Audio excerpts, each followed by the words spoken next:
আজকে আমাদের এই যে কর্মসূচিতে আমাদের উপস্থিত আছেন আমাদের ঠাকুরগাঁও প্রতিবেদন সমিতির শ্রদ্ধেয় টেকনিক্যাল ডিজিএম মহোদয় স্যার, আমাদের ডিজিএম মহোদয় স্যার, সবাইকে আসসালামু আলাইকুম। আজ আমাদের এই দেবীগঞ্জ জোনাল অফিসে দেখছি 2 তারিখের পর থেকে একটানা মানে ঝড় ও বৃষ্টি এভাবে শুরু হয়েছে। হওয়ার পরে প্রতিদিন লাইন ফর আমার লাইনম্যান ভাইরা তারা প্রচন্ড কষ্টর 17 ঘন্টা কাজ করতেছে দিনের বেলায়, আবার রাতে একটু বৃষ্টির পরে এখানে লাইন ফল্ট ওখানে লাইন ফল্ট। আমি হয়তো ছেলে মানুষ, আমি গ্রামে বিএনপির জন্য মাঝে মাঝে যাই, যে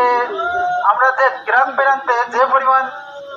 হয়রানি হচ্ছে, তাহলে আমাদের পিসিএম মিটার যে ভাইরা তারা কি পরিমাণ হয়রানি